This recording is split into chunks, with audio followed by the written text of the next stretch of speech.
Good morning. Basa tayo nating KGB Bible Daily Reading Plan. Day116 natin, 25 February 2022, Psalms chapter 73, Psalms chapter 77 up to 78. Basa. A Psalm of Asaph, Psalms chapter 73. Truly God is good to Israel, even to such as are of a clean heart. But as for me, my feet were almost gone, my steps had well nigh sleep. For I was envious at the foolish when I saw the prosperity of the wicked. For there are no bands in their death, but their strength is firm. They are not in trouble as other men, neither are they plagued like other men. Therefore pride compasseth them about as a chain, violence covereth them as a garment. Their eyes stand out with fatness, they have more than heart could wish. They are corrupt and speak wickedly concerning oppression, they speak loftily. They set their mouth against the heavens, and their tongue walketh through the earth. Therefore his people return hither, and waters of a full cup are wrung out to them. And they say, How does God know? And is there knowledge in the Most High? Behold, these are the ungodly who prosper in the world. They increase in riches. Verily I have cleansed my heart in vain, and washed my hands in innocency. For all the day long have I been plagued and chastened every morning. If I say I will speak thus, behold, I should offend against the generation of the children. When I thought to know this, it was too painful for me, until I went into the sanctuary of God, then understood I their end. Surely thou didst set them in slippery places, thou castedst them down into destruction. How are they brought into desolation as in a moment? They are utterly consumed with terrors, as a dream when one awaketh. So, O Lord, when thou awakest, thou shalt despise their image. Thus my heart was grieved, and I was weak in my brains. So foolish was I, and ignorant. I was abased before thee. So foolish. No. Ulitin mo yung verse 22. So foolish was I and ignorant. I was as a beast before thee. Nevertheless, I am continually with thee. Thou hast holden me my right hand. Pakibasa nyo rin yung inyong KGB Bible, guys. Verse 24, Thou shalt guide me with thy counsel, and afterward receive me to glory. Whom have I in heaven but thee, and there is none upon earth that I desire beside thee. My flesh and my heart faileth, but God is the strength of my heart and my portion forever. For lo, they are far from thee shall perish. Thou hast destroyed all them that go a-warring from thee. But it is good for me to draw near to God. I have put my trust in the Lord God, that I may declare all thy works. Psalms chapter 77 up to 78. Check na yan. Psalms chapter 77, to the chief musician, to Jeduthun, a psalm of Asaph. I cried unto God with my voice, even unto God with my voice, and he gave ear unto me. In the day of my trouble I sought the Lord. My soul ran in the night, and ceased not. My soul refused to be comforted. I remembered God, and was troubled. I complained, and my spirit was overwhelmed. Selah. Thou holdest mine eyes waking. I am so troubled that I cannot speak. I have considered the days of all the years of ancient times. I call in remembrance my song in the night.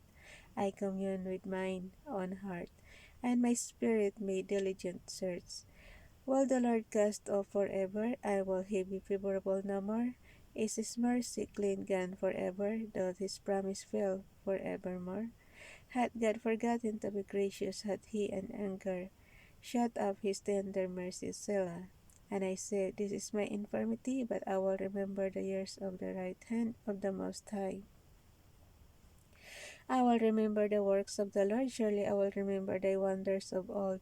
I will meditate also of all thy work, and talk of thy doings. Thy way, O God, is in the sanctuary, who is so great a God as our God. Thou art the God that doest wonders, thou hast declared thy strength among the people. Thou hast with thine arm redeemed thy people, the sons of Jacob and Joseph, Selah.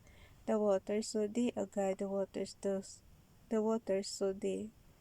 They were afraid, the deeps also were troubled. The clouds poured out water, the sky sent out a sound, thine arrows also went abroad. The voice of thy thunder was in the heaven, the lightnings lightened the world, the earth trembled and shook. Thy, thy ways in the sea, and thy path in the great waters, and thy footsteps are not known. Thou leadest thy people like a flock by the hand of Moses and Aaron. Psalms chapter 78, Psalms chapter 78. Machel of Asaph, give ear, O my people, to my law, incline your ulit. Verse 1. Give ear, O my people, to my law, incline your ears to the words of my mouth. Last na naman to, diba? Okay lang, mahaba. Okay lang mahaba, hayaan mo na, last naman yan. Psalm 78. Machel of Asaph, give ear, O my people, to my law. Incline your ears to the words of my mouth. I will open my mouth in parable. I will utter dark saying of old, which we have heard anon, and our fathers have told us. We will not hide them from their children, showing to the generation to come the praises of the Lord, and his strength, and his wonderful works that he hath done. Verse 5. For he established a testimony in Jacob, and appointed a law in Israel, which he commanded our fathers, that they should make them known to their children, that the generation to come might know them, even the children which should be born, who should arise and declare them to their children. Verse 7. That they might set their hope in God, and not forget the works of God, but keep his commandments, and might not be as their fathers, a stubborn and rebellious generation, a generation that set to their heart aright, and whose spirit was not steadfast with God. The children of Ephraim, being armed and carrying bows, turned back in the day of battle.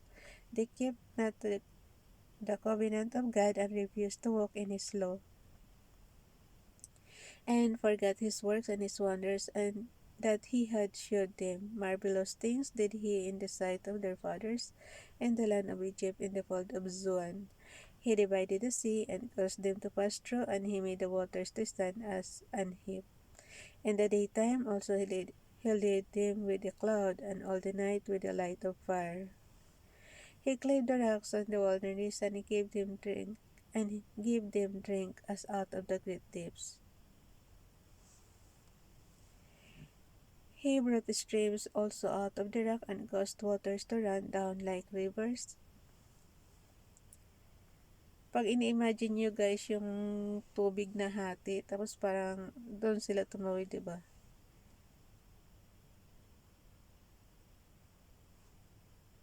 Nakalagay kasi sa verse, balikan nyo yung verse 12 tsaka verse 13. Verse 12 muna tayo, balikan natin. Marvelous things did he in the sight of their fathers, in the land of Egypt, in the field of Zoan. He divided the sea, and caused them to pass through. Yung nahahati yung dagat guys, para makatawid sila. Imagine niyo yun. Diba ang lalim-lalim ng dagat? He divided the sea, and caused them to pass through, and he made the waters to stand as an heap. In the daytime also he led them with a cloud. Ini-imagine ko nga ang dami-dami nila, diba? Tapos kare-kare pa nila yung kanilang mga alagang hayop. Yung alam mo yung maglalakbay ka, yung parang ako ang pag ini-imagine mo siya, parang diba pakarami nyo, tapos ang dami nyo pang karay-karay ng mga alaga nyo na mga hayop. So yun, parang ang hirap.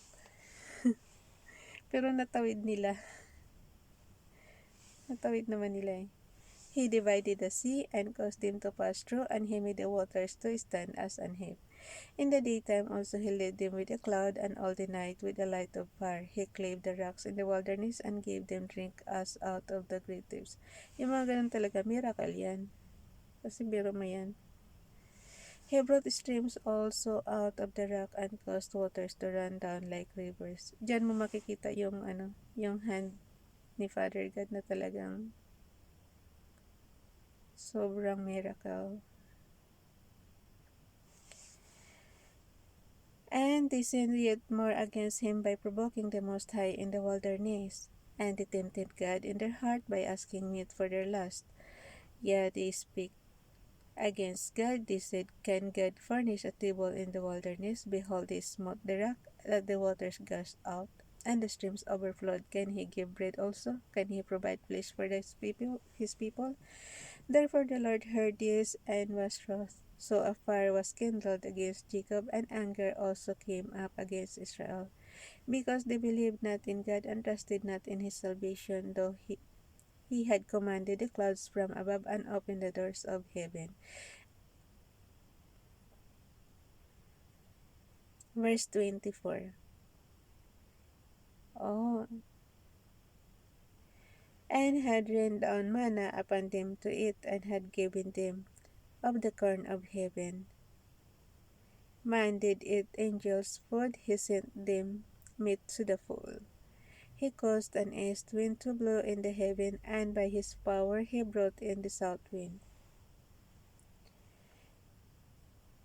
Verse 27. He rained flesh also upon them as dust, and feathered fowls like as the sand of the sea. And he let it fall the midst of their camp round about their habitation, so they did it, and were well filled for the cave. Basahin nyo rin guys, kasi nagkakamali na ako ng basa. Oh. Advance na ako magbasa eh. Nakakaligtaan yung ibang word. Verse 29. So they did it, and were well filled, for he gave them their own desire. They were not ulit, so they did it, and were well filled, for he gave them their own desire. They were not estranged from their lust, but while their meat was yet in their mouths, the wrath of God came upon them. Yeah, kadiri. And slew the fattest of them, and smote down the chosen meat of Israel. For all this they sinned still, and believed not for his wondrous works. Therefore their days did he consume his vanity. Imagine niyo yung verse 30. Ayan o. But while their meat was yet in their mouths. Nakalagay, they were not estranged from their lust, but while their meat was yet in their mouths, the wrath of God came upon them. Ayan. And he slew the fattest of them, and smote down the chosen men of Israel. Asaan na?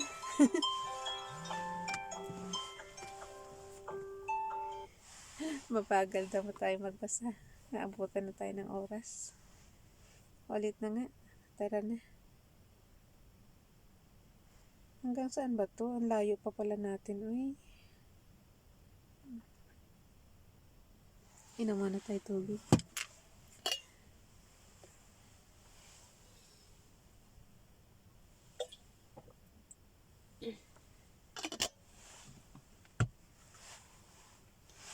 Ang haba pa pala nito.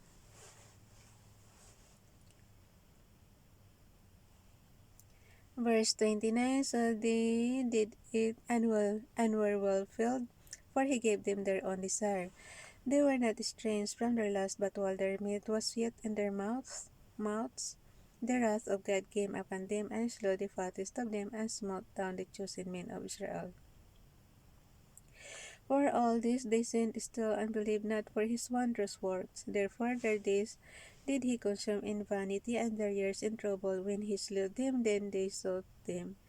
And they returned and inquired early after God, and they remembered that God was the rock, and the high God, the Redeemer. Nevertheless they did flatter him with their mouth, and they lied unto him with their tongues. For their heart was not right with him, neither were They stayed fast in his covenant, but he, being full of compassion, forgave their iniquity, and destroyed them not. Yea, many a time turned he his anger away, and did not stir up all his wrath. For he remembered that they were but flesh of wind that passeth away and cometh not again. How oft did they provoke him in the wilderness, and grieve him in the desert? Yea, they turned back and tempted God, and limited the Holy One of Israel. They remembered not his hand, nor the day when he delivered them from the enemy. How he had wrought his signs in Egypt, and his wonders in the fold of Zoan, and had turned the rivers into blood. Hala. And their floods that they could not drink. I remember that. Lalo na yung nagpaulan siya, nagpaano siya ng mga frogs. 'Di ba yung panahon ni Moses? Tapos ayaw maniwala nung king. Natandaan ko yung story na yun, di ba? Nabasa natin yun ng mga nakaraan. How he had wrought his signs in Egypt, and his wonders in the fold of Zoan, and had turned the rivers into blood, and their floods that they could not drink. He sent divers sorts of flies among them, yep, which devoured them, and frogs, yan ang natandaan ko, frogs, which destroyed them. He gave also their increase unto the caterpillar, and their labor unto the locust.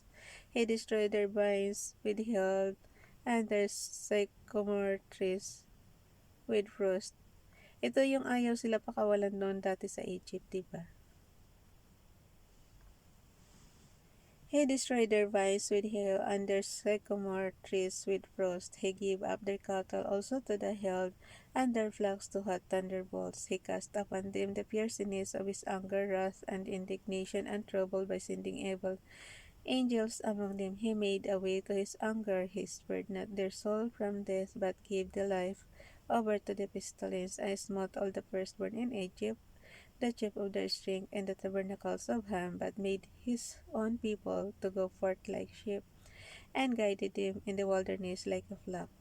And he led them on safely, so that they feared not, but the sea overwhelmed their enemies. Yep, yung mga kaaway lang sumunod sa kanila. Natabunan yun ng dagat, diba? And he brought them to the border of his sanctuary, even to this mountain which his right hand had purchased. He cast out the heathen also before them, and divided them an inheritance by line, and made the tribes of Israel to dwell in their tents. Sa kakabasa natin ng story sa Bible, guys, makakabisado mo talaga. Katulad niya, natatandaan natin yung pagtawid nila sa dagat. Yet they tempted and provoked the Most High God, and kept not his testimony. Kaya nga minsan sasabihin ko, dapat ang binabasa natin yung ating history din. Kasi ito parang history rin to ng Israel eh. Dapat yung sa sarili nating history din basahin natin. Next time. And he led them on safely. Okay, so verse 52. But made his own people to go forth like sheep, and guided them in the wilderness like a flock. And he led them on safely, so that they feared not, but the sea overwhelmed their enemies. And he brought them to the border of his sanctuary, even to this mountain, which his right hand had purchased. He cast out the heathen also before them, and divided them an inheritance. Nako, ang layo pala ng inulit natin. By line, and made the tribes of Israel to dwell in their tents.